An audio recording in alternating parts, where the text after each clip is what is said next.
हमारे बाड़मेर और जैसलमेर जिलों के अंदर लोग गांव व ढाणियों के अंदर रहते हैं, दूर दूर ढाणियाँ हैं।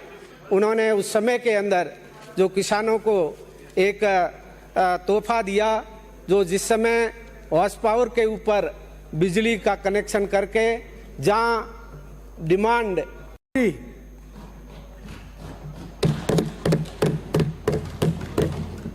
माननीय सभापति महोदय, आपने मुझे लोकतंत्र के पवित्र सदन में राजस्थान प्रदेश विधानसभा चौहटन बिजली की वर्तमान स्थिति पर बोलने का सुअवसर प्रदान किया।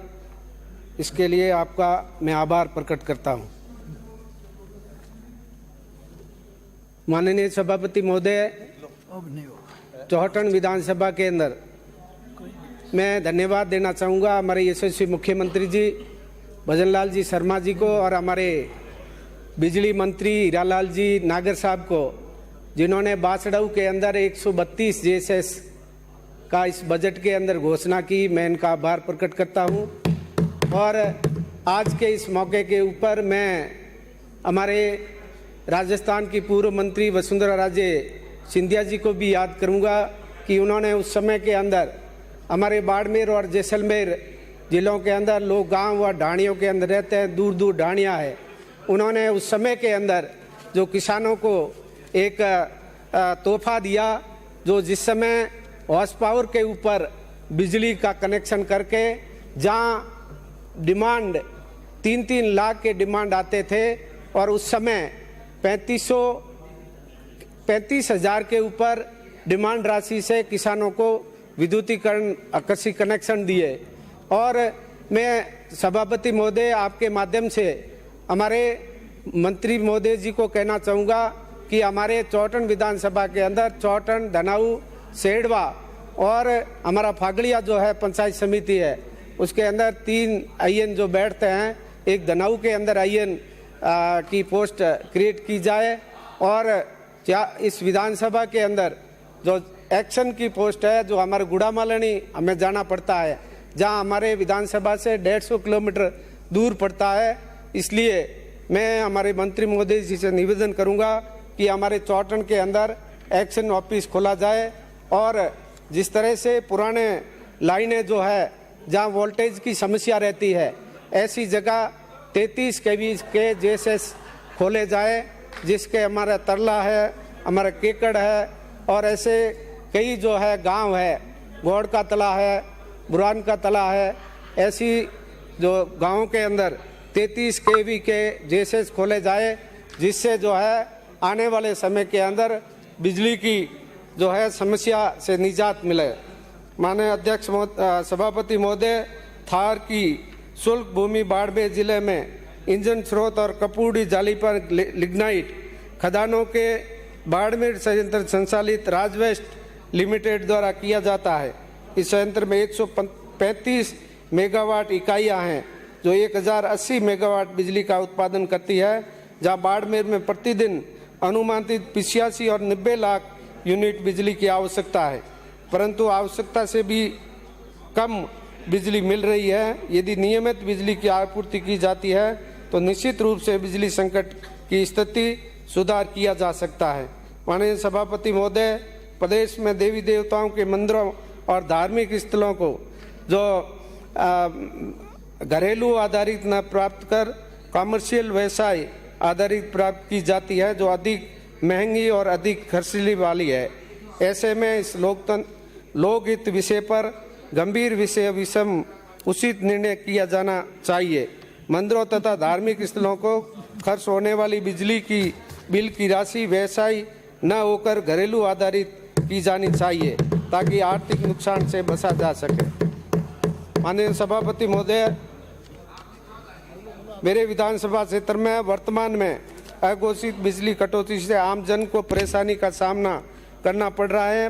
पर्याप्त मांगों में बिजली न मिलने पर किसान भाइयों की फसलें सूखने के कगार पर है।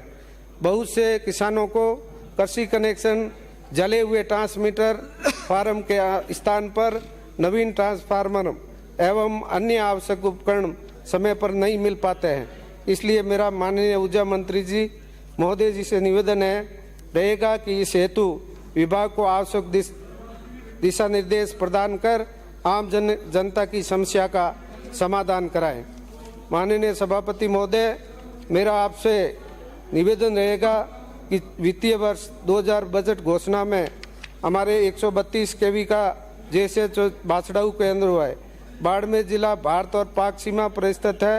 चौहटन विधानसभा क्षेत्र की ओर से आकस्मिक करवाना चाहता हूं कि सीमावर्ती क्षेत्र बहुत ही अधिक विस्तृत होने के कारण विद्युत विभाग में घरेलू तथा कृषि कनेक्शनों का लोड अधिक रहता है और अंतिम छोर पर बड़े फागड़िया जो पंचायत समिति है के ऊपर तभी तो बिजली नहीं आ रही। समिति के अंदर एससी और एसटी के लोग निवासरत है। आज भी जो है RDSS के जो कनेक्शन है बहुत संख्या के अंदर बाकी है। माननीय सदस्य को बोलने दें। माननीय सभापति महोदय से निवेदन रहेगा कि आप जो है ये घरेलू कनेक्शन जो है अति शीघ्र करवा के आम लोगों को फायदा पहुंचाएं। धन्यवाद। जय हिंद, जय भारत। अगला प्रश्न है जादूराम। प्रश्न संख्या 387। माननीय मंत्री जी। माननीय अध्यक्ष महोदय, खंड 1।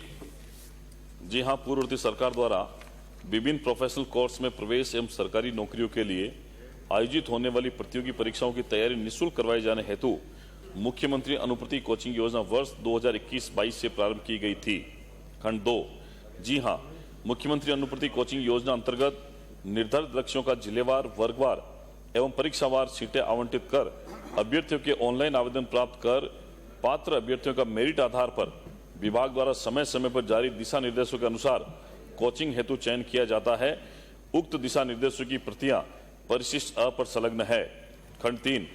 जी हां, मुख्यमंत्री अनुप्रति कोचिंग योजना अंतर्गत वर्ष 2021-22 से वर्ष 2023-24 तक बाड़मेर जिले के लाभार्थियों का संख्यात्मक विवरण निम्नानुसार है। वर्ष 2021-22 लाभान्वितों की संख्या 210, वर्ष 2022-23 लाभान्वितों की संख्या 375, वर्ष 2023-24 लाभान्वितों की संख्या 772। कुल अभी तक बाड़मेर जिले में 1357 लोगों को इस योजना से लाभान्वित किया गया। माननीय सदस्य। माननीय अध्यक्ष महोदय, आपके माध्यम से मंत्री महोदय से पूछना चाहूँगा, क्या सरकार निःशुल्क अनुप्रति कोचिंग योजना को आगे भी सतत जारी रखने का विचार रखती है? यदि हाँ, तो इसमें और भी क्या क्या सुधारात्मक प्रयास किए जा सकते हैं ताकि ग्रामीण तबके के गरीब तथा पिछड़े वर्ग के अभ्यर्थियों को अधिक से अधिक फायदा मिल सके? माननीय मंत्री जी। माननीय अध्यक्ष महोदय, ये सही है कि पूर्व सरकार द्वारा प्रथम बार वर्ष 2021-22 में मुख्यमंत्री अनुप्रति कोचिंग योजना को लागू किया गया। पहली बार इसमें 10,000 स्टूडेंट के लिए आरक्षित की गई थी। जब 2022-23 आया तो उसमें संशोधन करके 15,000 विद्यार्थियों के लिए इसको लागू किया गया। वर्ष 2023-24 में जब इस योजना को लाभ अधिकतम लोगों को मिलने लगा तो सरकार ने इसकी संख्या बढ़ाकर 30,000 कर दिया। और जब ये सरकार ने योजना लागू की, विद्यार्थियों में अच्छा मैसेज भी गया और 30,000 के बदले में पिछले साल तक लगभग 20 से 22,000 के करीब स्टूडेंट इस कोचिंग योजना के अंदर लाभान्वित हो रहे थे। मैं माननीय सदस्यों को यह आश्वस्त करना चाहता हूं कि सरकार ऐसी किसी योजना को बंद करने का विचार नहीं रखती जो राजस्थान की जनता के छात्रों के हित में है। निश्चित ही हमारी सरकार मुख्यमंत्री अनुप्रति योजना को और अधिक बेहतर तरीके से लाने के लिए और जो आरक्षित वर्ग के जिसके बारे में आपने बताया है उनको भी अधिक लाभ देने के लिए इस योजना के अंदर और संशोधित करने का प्रयास कर रही है ताकि लोगों को इसका अधिकतम लाभ मिल सके। माननीय अध्यक्ष महोदय, क्या आर्थिक रूप से पिछड़े तथा असक्षम अभ्यर्थी जो बड़े शहरों में रहकर अपना खर्चा नहीं उठा सकते उनके लिए विशेष आर्थिक सहयोग प्रदान करने हेतु कोई नवीन नीति बनाएंगे या क्या क्या नवीन सकारात्मक प्रयास किए जाएंगे? माननीय मंत्री जी। मैं माननीय सदस्य को आश्वस्त करना चाहता हूं कि पहले से ही इस योजना की 3 बार संशोधन हुए। 21-22, 22-23, 23-24 में लगातार सकारात्मक संशोधन हुए। आर्थिक रूप से जो कमजोर वर्ग हैं, चाहे बीपीएल के हैं, चाहे एससी के हैं, एसटी के हैं, ओबीसी के हैं, ईडब्ल्यूएस के हैं, अल्पसंख्यक वर्ग के हैं, दिव्यांगजन हैं, उन सबको इस कैटेगरी में अलग लाभ दिया गया जिसकी सूची मैं माननीय सदस्यों को देना चाहता हूं। आप इसके बाद में मेरे से ले लें। और इसी अगस्त के अंदर हम लोग एक नई पॉलिसी जारी करना चाह रहे हैं। उसमें पहले से प्रावधान है कि 40,000 रुपए हम लोग ऐसे विद्यार्थियों को दे रहे हैं जो अपने घर से जहाँ कोचिंग संस्थान है वहां से दूर आकर पढ़ाई करते हैं, कोचिंग करते हैं। लेकिन जब इस स्कीम के बारे में मैं माननीय नेता प्रतिपक्ष को भी आश्वस्त करना चाहूंगा, चूंकि इस विभाग के मंत्री रहे हैं, आप और हम मिलकर ऐसी एक योजना लाने का प्रयास कर रहे हैं जिससे राजस्थान के उन हजारों बच्चों को इस निःशुल्क कोचिंग योजना का लाभ मिले।